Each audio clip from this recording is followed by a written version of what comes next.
Привіт, мене звати Тетяна, і буду я вам сьогодні розказувати про свій готовий виріб, про свій светр від дизайнера Сюзанни Мюллер, який називається Ханна Светр. Це дизайн відносно свіжий, він вийшов у світ в березні 25-го року і десь приблизно мишка, зая. І десь весною 25-го року я його і придбала. Це доволі популярний дизайн, проте є декілька але. Почнемо із загального огляду цієї моделі. Це оверсайзд светр, який виконується технікою японське плече і вив'язується згори донизу. По всьому тілу пуловера виконується візерунок із косами, із резинкою. Він не є дуже складний, я його вам покажу зблизька, щоб ви його могли оцінити і, можливо, зрозуміти, як він в'яжеться. Я не викриваю деталі опису, але я можу показати виріб. Я розкажу про свій варіант цього светра, чим він відрізняється від канонічної моделі. Розкажу про умовні підводні камені. Вони не є серйозними, але є моменти, про які треба згадати. Ну і дам свій висновок по опису і по виробу, який в мене вийшов. Так, я встала і, мабуть, уже нічого не видно. Оскільки в мене зараз горизонтальний формат, я вам нормально його продемонструвати не зможу. Проте десь зі сторони я покажу вам свою, хотіла сказати, депіляцію, господи. Як називається? Я покажу своє дефіле, щоб ви могли краще оцінити модель, а тим часом я щось розкажу.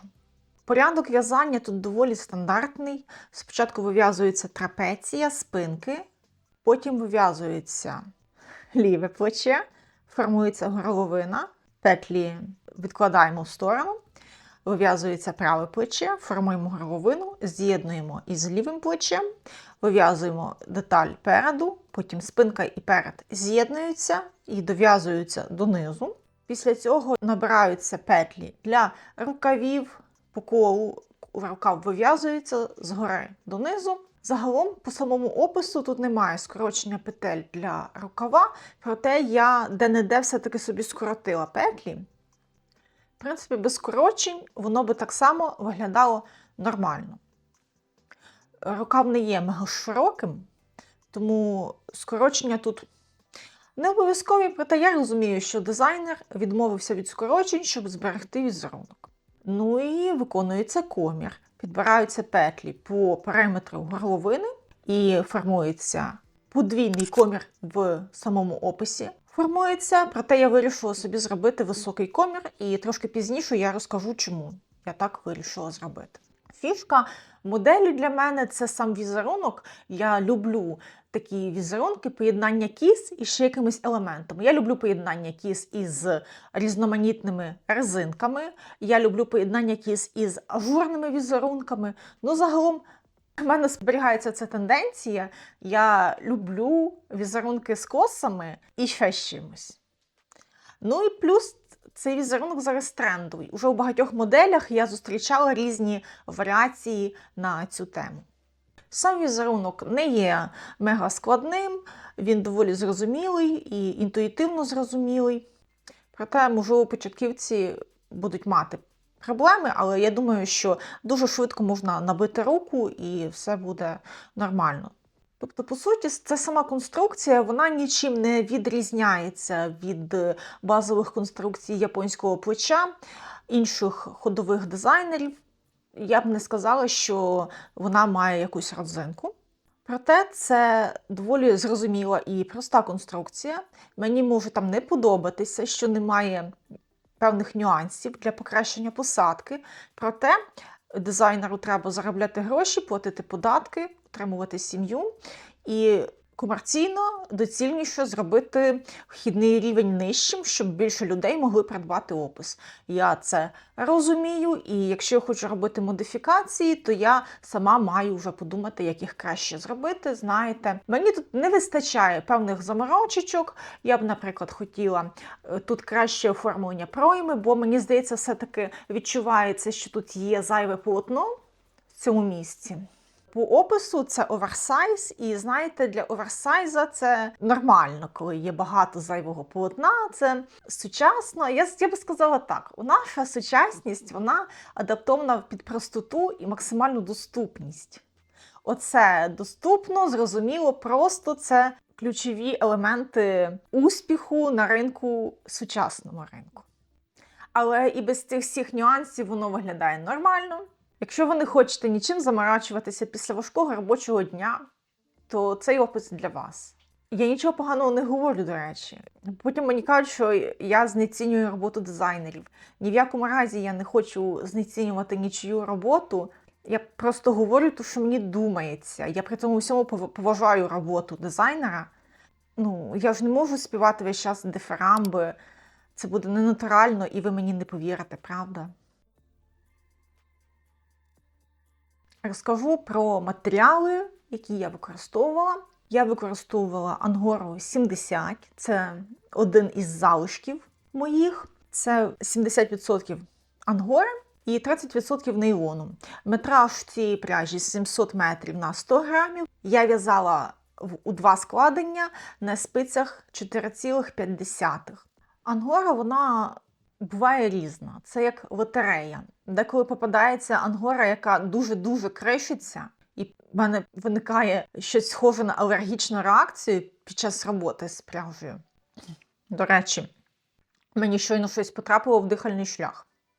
А буває ангора прийнятна, яка більш-менш тримається докупи і поводиться більш-менш адекватно. Ця, вона в сторону адекватної ангори. Так, вона кришиться, вона трошки кришиться. Але це не якийсь монстр ангорний. Бо в мене був досвід роботи з дуже проблематичною ангорою, яка прям страшно крашилася. Мабуть, її обробили якимось висвітлювачем, який пошкодив структуру, і вона просто ламалася. Це нормально. Це колір 977. Він називається Вердіан. Хто його так назвав? Назвала його так Оксана із магазину Favorite Norka Yarn. Чи My Favorite Norka Yarn. Наскільки я розумію, різні магазини можуть по-різному нумерувати відтінки пряжі. Це китайський артикул, тому він може бути погано документованим. Зазвичай для аранів рекомендують брати пряжу гарної скрутки і не пухнасту. Знаєте, я не хочу виразних аранів. Мені можна і пухнасті, трошки зглажені арани. І загалом для себе я вважаю, що мені треба уникати дуже чітких геометричних ліній, бо в мене зовнішність трохи розмита. А для дівчат за такими чіткими рисами обличчя, з контрастними рисами обличчя, я думаю, чіткі арани будуть пасувати. Я для себе обираю такі заглажені арани, і мені подобається цей ефект, коли я вив'язую арани з пухнастої пряжі саме. Вони, можливо, здалеку не особливо помітні, але я не хочу, щоб вони були помітні здалеку. Колір так само не є мегасвітлий. Зазвичай арани рекомендують в'язатись зі світлішої пряжі, знову ж таки для того, щоб візерунок був краще видний. А для мене це не принципово, мені подобається цей колір, я вважаю, що він мені пасує, і я не хочу, щоб мій візерунок так особливо кидався в очі. Звісно ж, я робила зразок з цієї пряжі, я використовувала спиці 4,5, я могла взяти більші спиці, тому що в рекомендовану щільність я не потрапила, моя щільність була більша за рекомендовану щільність. Рекомендована щільність – це 21 петля в 10 см, а в мене вийшло 24,5 петлі у 10 см, тобто помітна різниця, проте я вирішила зв'язати розмір трошки більший, ніж потрібний, щоб по факту він десь там потрапити в потрібні параметри. Я скажу, що можливо треба було брати ще більший розмір, тому що він зовсім не оверсайз, як на мене, в моєму випадку. Вийшов всього у дизайні лише 4 розміри, і я в'язала другий розмір. Від 114 см до 141 см. І я скажу, що це не дуже вже і size inclusive. Можна було би і більше розмірів зробити. І по параметрам моїм По ширині цей виріб 96 см, по висоті він 60 см, вага його 370 грамів, це моя ангора 70. І з моїм метражем, складеним у 2 нитки, в мене пішло 1300 метрів. Тепер трошки про мій процес і про самопис, його складність. Я б не сказала, що цей опис є складний, проте мені дуже не сподобалося, що в цьому описі немає схематичної частини.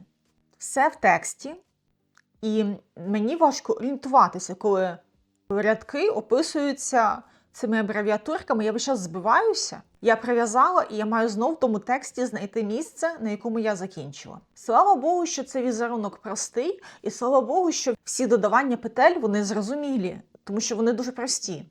Вздовж спинки, наприклад, ми додаємо по петлі з кожної сторони в кожному рядочку. І вписуємо їх у візерунок. Але мені це не по душі, мені не по душі, коли дуже багато літерок. Мені легше дивитися на схеми. Їх відразу розумієш. Ще я знайшла помилку в описі. І навіть другу помилку, здається, знайшла.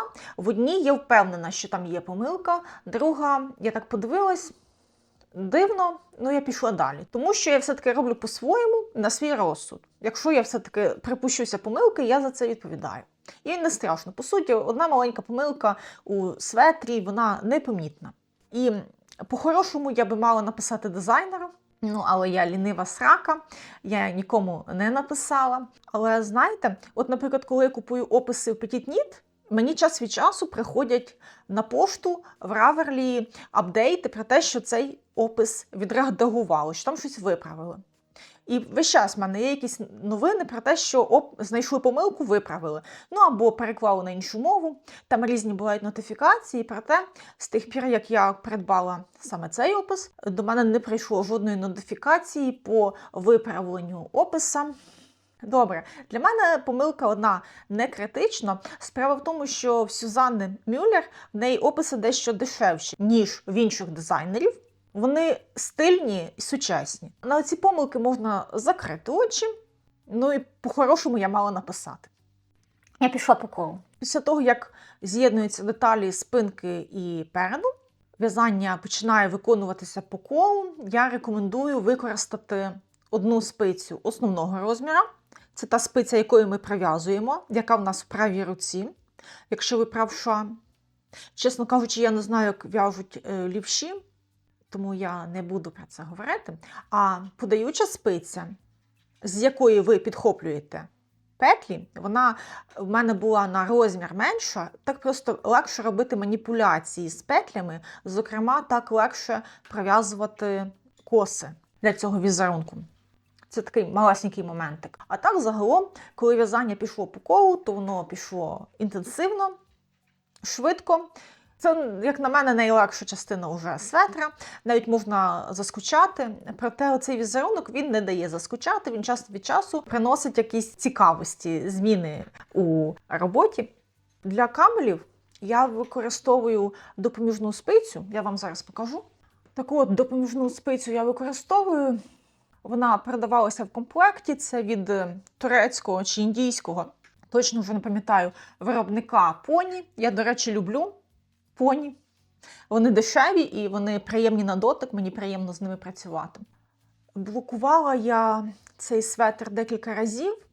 Перший раз я його блокувала з недов'язаними рукавами, я їх десь, я не знаю, прив'язала вже майже до кінця, проте я зупинилася, щоб після блокування краще оцінити довжину рукава. І, можливо, я не дала йому добре підсохнути все-таки, тому що я забрала з вулиці бездомну кішку до себе на морози, і мені треба було звільнити кімнату для неї терміново. І трошки там було вологи в цьому светрі, і коли я його приміряла, рукава мені видалися довшими, ніж вони тепер зараз є. І я їх дов'язала, так, і все-таки вони в мене краще вже підсохли, і ця довжина, вона пропала, і десь 2 см або навіть 3 вже зникло з довжини. Це добре, що я їх з самого початку довшими зробила, бо зараз вони на мене нібито якраз. З тим треба обережно. Давайте своїм виробам гарно присохнути, перш ніж там щось дов'язувати чи коректувати довжину, тому що оця волога, вона впливає на довжину, воно видовжується від вологи. Потім оця ангора, я помічала і на інших своїх виробах, що все-таки рукави стають коротшими. Тому я вже потім намагалася робити їх довшими, ніж би мені хотілося трошки, щоб вони були потім нормальними. Можливо, вони під час носки із довжини переходять в ширину, ну і це так само забирає пару сантиметрів, тому такий от момент. Я робила ще модифікацію, коли переходила до резинки. Я скорочувала петлі так, щоб резинка гарно перейшла у візерунок. Незначна модифікація, її ніхто не помітить особливо. Загалом цей процес швидкий, хоча я його почала весною і закінчила зимою. Ну чому? Тому що він в мене лежав дуже довго. Почалося літо, мені не хотілося працювати з ангорою, а потім почалися якісь проєкти, я приєднувалася до тестувань. Знаєте, мене тестування більше мотивують, ніж якісь там свої проєкти. Тому він в мене лежав, і потім, як я за нього взялася, я його доволі швидко закінчила. На рахунок горловини, це ще одна так звана модифікація. Оскільки в мене щільність була більша за рекомендовану, відповідно, в мене горловина вона вийшла дещо вужчою за оригінальну ширину. Тому я вирішила зробити собі високий комір, тому що він практичний на зиму, не треба підбирати ніяких шарфіків, і це зручно. Типу, я вдягнула, і в мене відразу є і тулуб захищений, і шия захищена. На таку морозну погоду це дуже хороший варіант. Плюс не треба з тими шарфиками бавитися, знову ж таки. Ну, не знаю, я не люблю затримуватися на виході і підбирати шарфик. Тому це для мене доволі зручний варіант. В оригіналі там є подвійний комір, і мені якраз не дуже подобається цей варіант коміра, який в оригіналі. Він виглядає якось дуже прям під шию. Комусь це може подобатися. Це таке, це справа смаку. Ну і сам колір, він після ВТО, він за рахунок цього пушка, мабуть, він стає світліший. Тут в мене свободи облягання десь, мабуть, 6 см. В стегнах свободи облягання в мене практично немає. Проте мене ця посадка влаштовує. Сама ця пряжа мене не кусає, при холоді не кусає.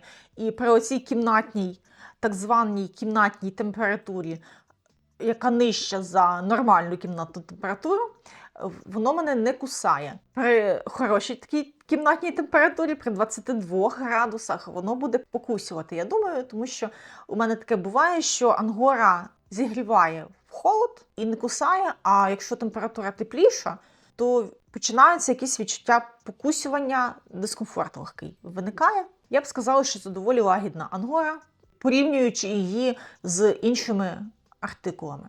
Звісно, що він теплий і він практичний, я так вважаю.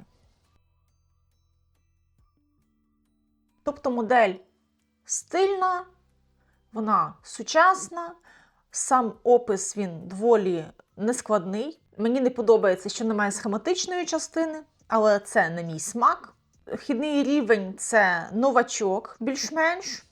Чи є там відео? От я навіть не звернула увагу, чи в самому описі є відео від дизайнера.